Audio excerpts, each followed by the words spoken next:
Welcome to Tony at 12. I'm Tony LeBlanc, and today I'm in conversation with Dr. Naveed Asif, clinical lead of Alderney Health and Social Care. Our topic today is the subject of assisted dying.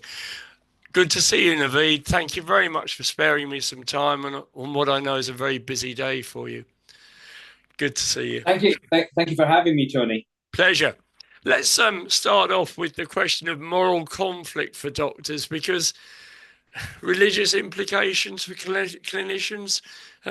Thou shalt not kill, one of the Ten Commandments. How do you look upon that? I mean, it's difficult as a doctor. We've all our training up until this point has always been to save lives. When I was at school and applying for medical school, the first question is, why do you want to be a doctor? And I think 99% of the answers would be that. So this whole concept of assisted dying seems counterintuitive to that. And I think if I answered that I wanted to help end people's lives, I'd probably be given an odd stare or odd glances. Yeah, because of course the Hippocratic Oath, quote, I will use my power to help the sick to the best of my ability and judgment. I will abstain from harming or wronging any man by it. Unquote. That more or less orders you to keep people alive, doesn't it? Absolutely. I mean, it's the whole sort of do no harm and do everything to the best. And the whole ending of a life doesn't sort of fit with the Hippocratic Oath. But again, it's also about the alleviating suffering aspect of it. Yeah. So as a medical student becoming a doctor, that's the final things that we would do. They are a modified version of the Hippocratic Oath, depending on where you are in the world. So again, times have changed. I mean, Hippocrates, I don't know when he was alive, but medicine has changed, and even the concepts of how long people are living, the type of illnesses that now we're discovering, and even in terms of modern technology, I guess you could argue, if you follow the Hippocratic Oath to the T, that assisted dying again seems alien to that concept. But once again, we have to expect that our medicine is not that of times gone by and ancient philosophy. Yeah. And of course, at the moment, currently, it's a crime to assist a suicide in the UK, isn't it? So presumably that would fall into the category at the present time.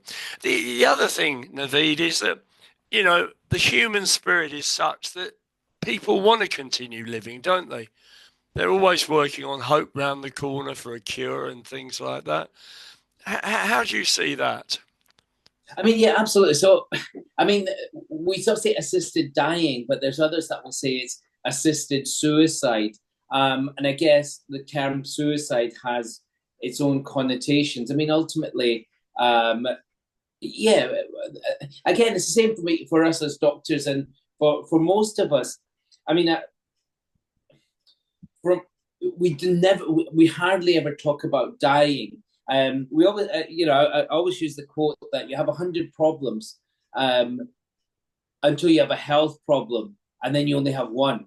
Yeah. And that's it. So it's the people that sort of dominate the conversation on, or the negative of assisted dying, are those that actually haven't been through it, haven't had the suffering. Whilst actually those that have seen their loved ones or that are going through it are the ones.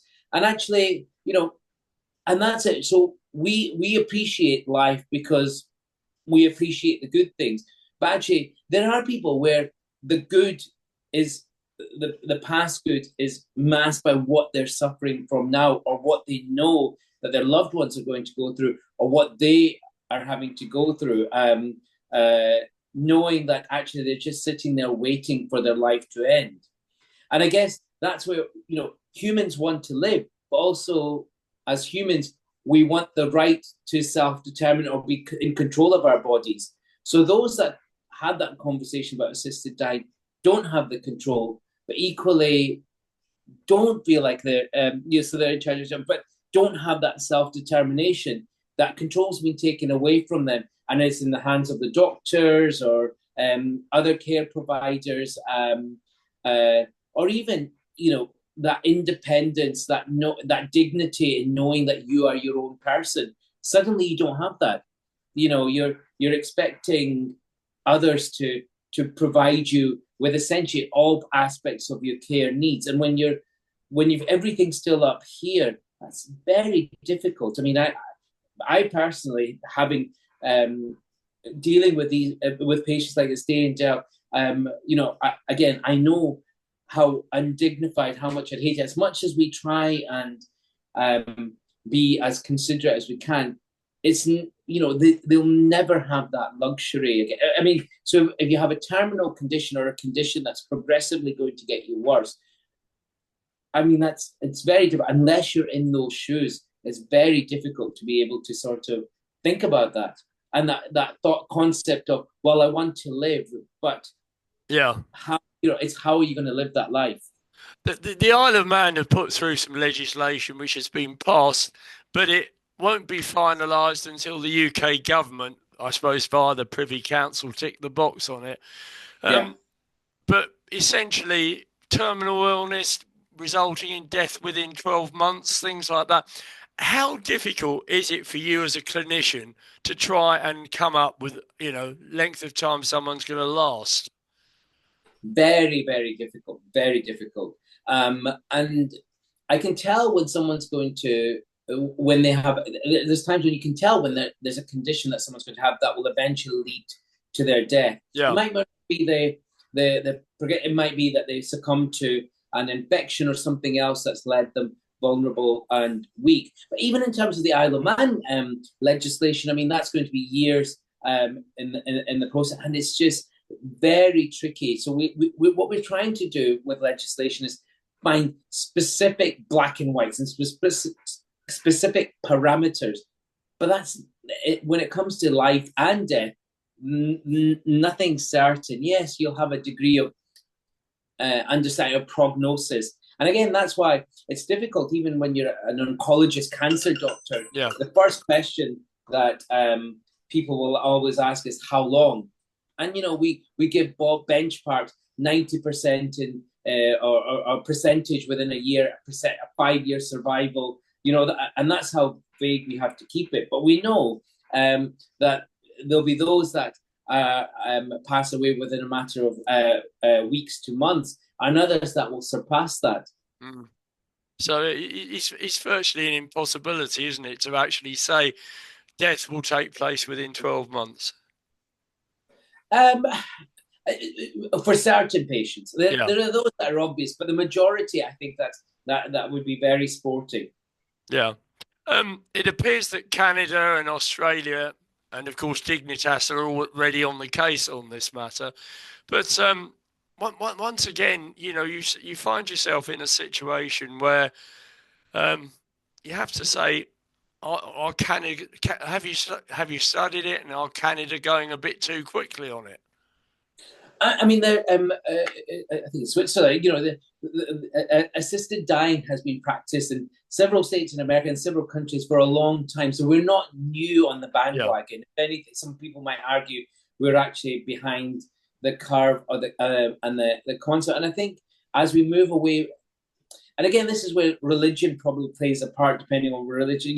We're moving away from a religious side of it and more of a dignity and a humanistic factor. So actually, we have seen in other countries, and it's shown the majority of patients support it. The population support it and understand it. And actually, despite the reservations, from a value point of view, those that have been in the process, whether they as the physician or healthcare providers, or the patients and families, generally the overall feeling is of positivity.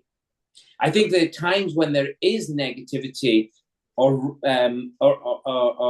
apprehension is either when it's been when individuals have not been fully informed, and by that I mean relatives, and that could be down to the patient that's the individual that's decided to end their life. And I think part of it's acceptance. It's having that conversation as a wider society, but then it opens it up to you if you do decide that you're going to partake in it again as someone that provides the service or that one is considering using it. It's trying to make sure that you're involving those that are around you, because your death will not only affect you, it'll be those that are surrounding you. Yeah. And again, that's where you have to sort of think about what your concept of death is. And I'm Muslim by nature, religious, and again, I don't see death as the end. So ultimately, it's how you, in your own ethics and morality, and those around you, how you perceive that. But again, that doesn't necessarily mean assisted dying is right or wrong, but it's then whether you see yourself as this is just a journey and there's a next step. Now, inevitably, some of the plans that have come up include 2 doctors and a judge. Yeah. Now, understand the 2 doctors bit, that's fair enough. But why would you need a judge? Again, it's in terms of the legislation side of it. And again, it's trying to keep it black and white. And it's, as we discussed, and there'll be instances, vast majority, where it might not be clear cut. So for me as a doctor, of course, it's easy for me to prescribe or administer medication. But again, so we would need to not only protect ourselves, I think that's probably a lesser point, but sometimes it's very difficult, or there might be, what's the word, disagreement amongst family members, even other clinicians who may well argue that this is not the correct way. And again, you might have 2 patients with the exact same condition, with the exact same presentation. One wants everything provided for it, and the other person has said, no, well, actually, I want to go down this route. So how do you then decide which patient or which individual is making the right choice for how they want for their life? And as a doctor, very difficult. Do I give a blanket policy that this is what we do, or actually do we say, well, no, hold on a second. We want someone that's impartial and looks at it in a wider context that can be objective, and that's what judges are trained to be. I think as this becomes more mainstream, I suspect the legal side of it will become less so. But again, for now, I think I'd appreciate that, things as well, and you have that objective, less medical input in it, or an additional layer to make sure that the process is robust. It will provide confidence in the healthcare system and in the process itself. You might mention later, but there are instances where the trust in doctors is eroded, and there have been historical instances where that has caused issues. Dr. Harold Shipman. Correct. And of course, he sort of created a situation where the whole medical profession overnight had to change its attitude in many ways. Because my understanding is, and I think this applied to my mother, possibly, and my grandparents, that the doctors used to give a bit of a helping hand to relieve the pain. And that was enough for the person just to drift off. And that was fine. And I think a lot of people knew that happened, and that was showing kindness. Sort of kindness you would probably see at the RSPCA for an animal that was in distress or something like that. But Shipman obviously created major problems. And of course, I suppose more or less ruined the one-man practice. And this is it. As for me as a doctor, I see the privilege that we see people at their most vulnerable, and when they're most in need. And I do see, but the one thing, part of the easing suffering, and again, this comes back to assisted dying. There's a majority that will say, well, we don't need it if we can ease suffering and have good quality palliative care. Yeah. But the one thing I always say to my patients that are approaching the end of life is I have the means to give them medication that will help their pain, if help with their pain, help if they're agitated, help if they're producing lots of secretions and struggling, if they feel sick or nauseous. But Yeah. ultimately, the way we administer those medications becomes harder and harder. And actually, over time, we know that they will have side effects, they will sedate you, and ultimately will shorten your life. Yeah. But it's a dignified life. There are countries where giving morphine is absolute no-no. So you will have patients that would just suffer, and eventually die from exhaustion or whatever process it is. I'd like to think that in the Western world we're beyond that. And of course, Dr. Harold Shipman had used to administer diamorphine or morphine to and the patient was a completely day-to-day drug that we would use in end of life.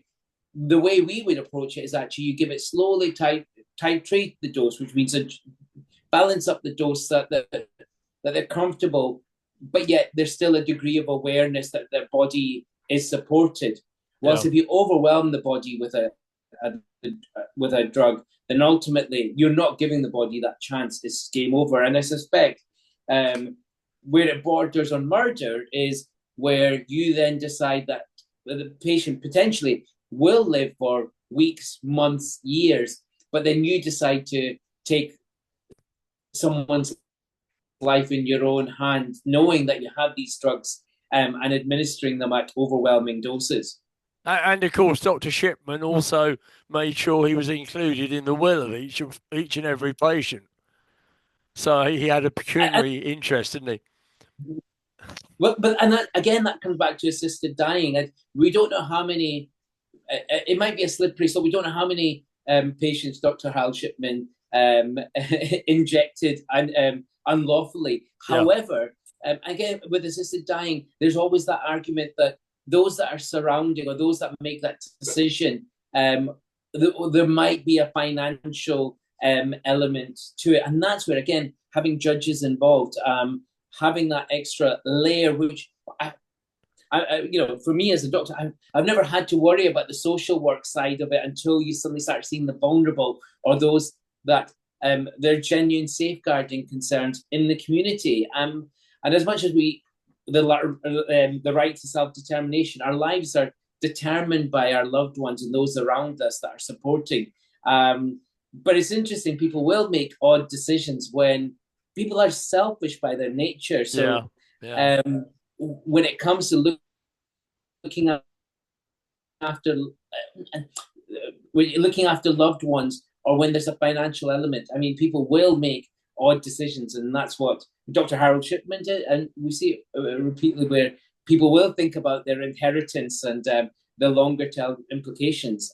And actually, that's definitely a conversation to be had, because ultimately we have to think about it as we age, that we won't be as we'll be more of a financial burden. That's why we save up. That's why we have pensions. But it will get to a point where we want to be able to leave something for our family. And what do we leave? Do we decide, well, actually, I want to leave the memories of them and seeing me as the person that I am, or Yeah. actually someone that's on a bedbound, suffering, and reliant on them for everything. If anything, draining on them, whether it's financially, whether it's emotionally. It's a multitude of and one blanket won't fit all. Everyone will have their own ideas and notions about that. Christine and I have both got powers of attorney. Yeah. And as you know, it's divided into a finance and a health side. On the health side, we put no resuscitation. Now, would that be a clear enough instruction for you to let us go? So we always have to sort of draw the distinction between what do not resuscitate is Yeah. and letting someone go. And I'm always clear about. I try and be as clear as I can. People sort of think that a do not resuscitate is a death warrant. Absolutely isn't. It's a conversation you have with your family and with your doctor. It's ultimately a medical decision. Yeah. And that's when we decide actually at that moment. So we will always do what we can for someone that's dying, whether it's keeping them comfortable or treating. At some point, we will decide that treatment isn't the best option because actually you're prolonging suffering or you're prolonging that patient's frailty. Well, they'll never have the same quality of life. So do not resuscitate is essentially at the time of cardiopulmonary arrest. So that means when your heart stops beating or you stop breathing, we would not make attempts to try and shock the heart into or try and pump blood around the system, because we know that that's ultimately the body having given up. And that's where experienced doctors will understand that your time has come. Now, often, and it's cruel, if there'll be times when you do shock and resuscitate, and that's ultimately a knee-jerk reaction or done by healthcare providers that might not know what your wishes are.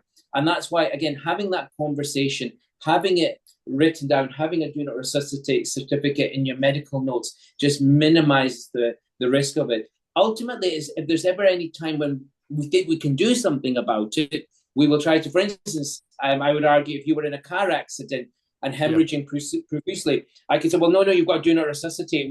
But actually, if I applied a pressure on the bleeding wound, I'm resuscitating you. And therefore, it gives us benchmark, but it's not a death warrant as such. So I think it's important that we have that conversation, particularly when you're later on in life, when you've got multiple health conditions, when you speak to your doctor about actually your kidneys are beginning to fail, your heart might be working harder than normal, your breathing's not affected, you're not as mobile as you were, or you're reliant on care. All of these are factors that actually, if you do become unwell to the extent that you're needing resuscitation, you'll function or the way you are will never be the same as what you were beforehand. And actually, you'll come out frailer and what's the word?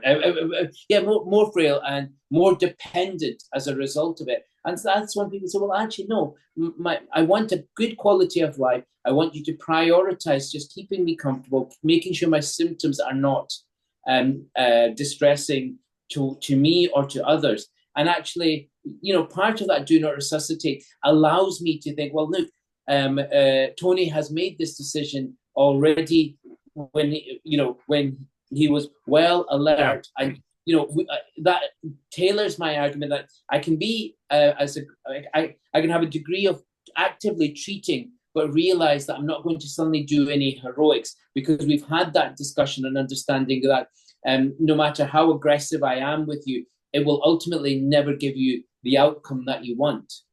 And of course, with a power of attorney, you've got to prove to the court here that you have the mental capacity to actually sign it in the first place.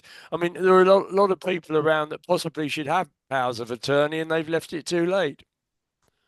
Exactly. And that's the same with the do not resuscitate, even carrying donor cards. We don't think about our death because we think we think we're young. I mean, I don't know how old you're, but I'm 43, and again, I still feel like I'm a teenager. I'm invincible. We don't think about it until you start. So, and by then, it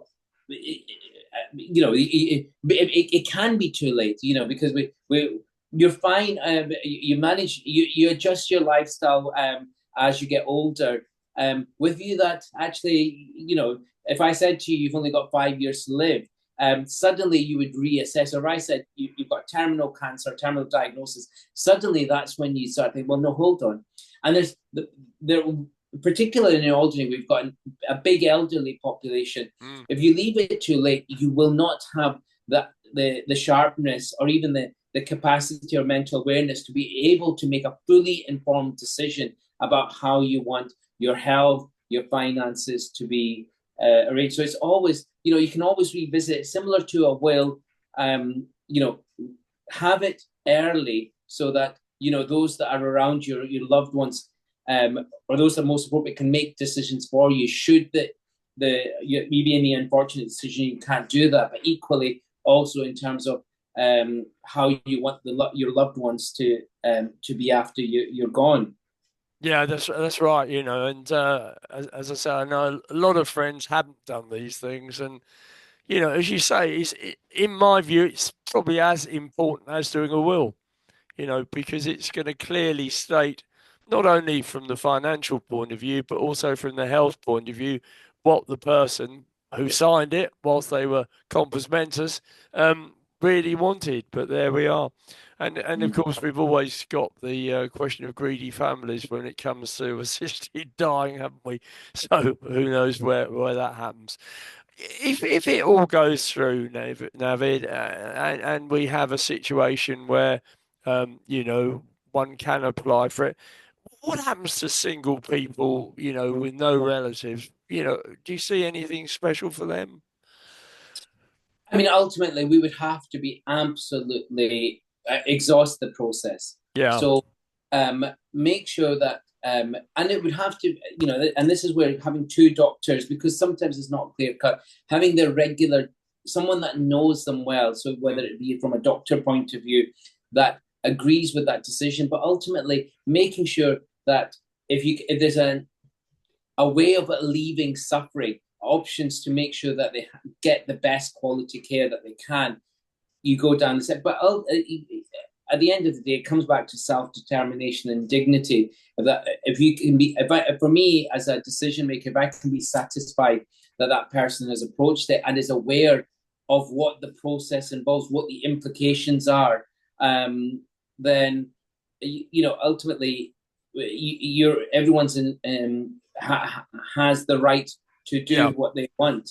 Yeah. I guess the thing about capacity is not everyone will have capacity, whether they've left it too late or whether they've got learning difficulties, and that's where it becomes very tricky. And I think the current legislation would struggle to cover patients like that, because ultimately you just don't know if you can't say that this patient's decision or this person's decision is informed.